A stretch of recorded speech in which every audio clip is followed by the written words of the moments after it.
Halo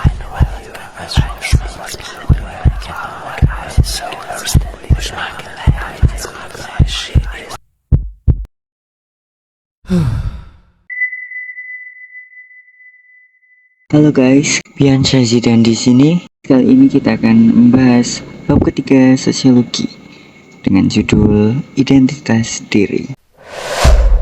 Untuk memahami identitas diri, pertama kita perlu memahami hakikat manusia sebagai makhluk individu dan sosial. Manusia sebagai makhluk individu berarti manusia memiliki kepribadian yang unik. Dia memiliki penampilan fisik, kemampuan, kebutuhan, perasaan, dan sikap yang berbeda dengan sesamanya. Keunikan ini dapat dilihat ketika seseorang bereaksi terhadap situasi dalam hidupnya. Kata individu dalam konsep manusia menunjukkan bahwa manusia adalah makhluk yang otonom. Sebagai makhluk yang otonom, manusia memiliki kebebasan dalam menentukan pilihannya dan bertanggung jawab atas pilihannya.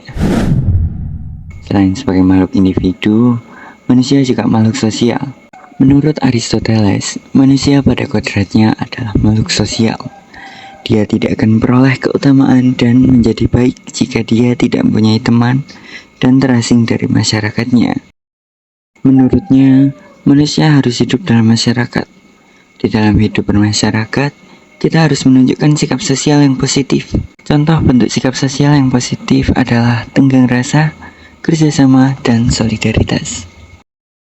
Karena penjabaran hakikat manusia sebagai makhluk individu dan sosial telah dilakukan, kali ini kita akan membahas pengertian dari identitas diri.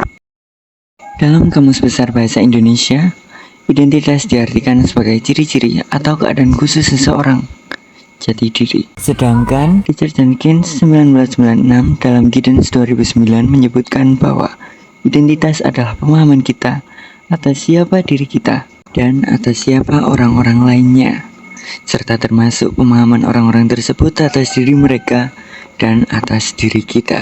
Dengan demikian, identitas manusia pasti merupakan identitas sosial, karena terbentuk melalui proses interaksi sosial yang terus-menerus. Menurut Anthony Giddens 2009, identitas dapat dibedakan menjadi dua. Yang pertama adalah identitas primer, yaitu identitas yang terbentuk pada awal kehidupan, termasuk gender, ras, dan etnis. Kemudian kedua ada identitas sekunder, yaitu identitas yang dibentuk dari identitas primer dan mencakup juga identitas yang terkait peran dan status sosial. Identitas ini dapat berubah seiring dengan perubahan peran dan status seseorang. Membahas identitas seorang dalam kelompok atau masyarakat tentu tidak akan dilihat dari satu sudut pandang saja, tapi juga akan dilihat dari sudut pandang, cara, dan ukuran yang beragam. Multidimensi identitas dalam subjek individu maupun kelompok muncul karena adanya pandangan yang beragam dari anggota-anggota masyarakat terhadap seseorang yang menyandang identitas tertentu.